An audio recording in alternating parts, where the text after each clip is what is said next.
బిస్మిల్లాహిర్రహమానిర్రహీం.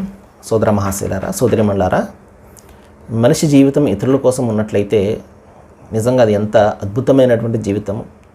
ప్రవక్త ముహమ్మద్ సల్లల్లాహు అలైహి వసల్లం వారు అదే చెప్పారు. ఎవరైతే ఇతరులకు ఎక్కువగా ఉపయోగపడతారో, తమ మాటల ద్వారా, చేతల ద్వారా, మరొకరి ద్వారా ఎవరైతే ఎక్కువగా ఉపయోగపడతారో, ప్రయోజనాన్ని ఎక్కువగా పొందుతారో, అటువంటి వారి జీవితం అద్భుతమైన జీవితము, ఉత్తమమైనటువంటి వ్యక్తి, దైవభీతిపరుడు అని చెప్పేసి ప్రవక్త ముహమ్మద్ సల్లల్లాహు అలైహి వసల్లం వారు అనేక సందర్భాలు చెప్పారు.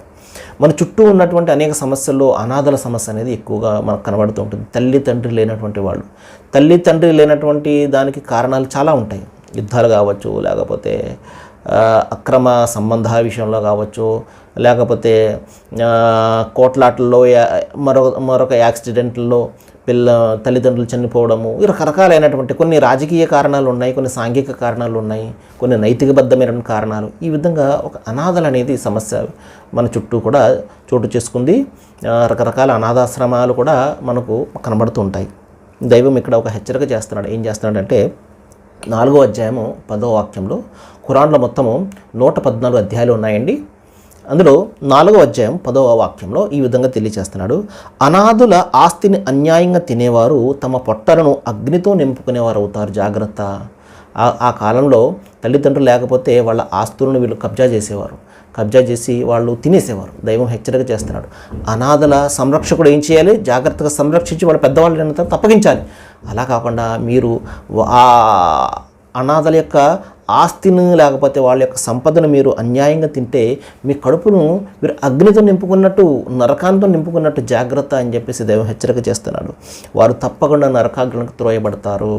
ప్రపంచంలో మిమ్మల్ని ఎవరు పట్టించుకోకపోవచ్చు. మీ డబ్బు, దర్పము, మీ అధికార బలము, లేకపోతే మీకు ఏదైతే మంది మారబలం ఉన్నదో అది చూసి ప్రజలు భయపడిపోయి ఎవరు అడగకపోవచ్చు. ఇదేంటయ్యా అనాథల యొక్క ఉసురు పోసుకుంటున్నావు, వాళ్ళకు రావాల్సిన నువ్వు తినేస్తున్నావు అని చెప్పేసి ఎవరు మాట్లాడే శక్తి, ధైర్యం లేకపోవచ్చు. కానీ సృష్టి ప్రభు అనేవాడు ఒకడు ఉన్నాడు, పరలోకం అనేది ఒకటి ఉన్నది, తీర్పు దినం అనేది ఒకటి ఉన్నది. కాబట్టి సోదర మహాశయులారా, మన ఆధీనంలో ఎవరైతే ప్రవక్త ముహమ్మద్ సల్లల్లాహు అదే చెప్తారు.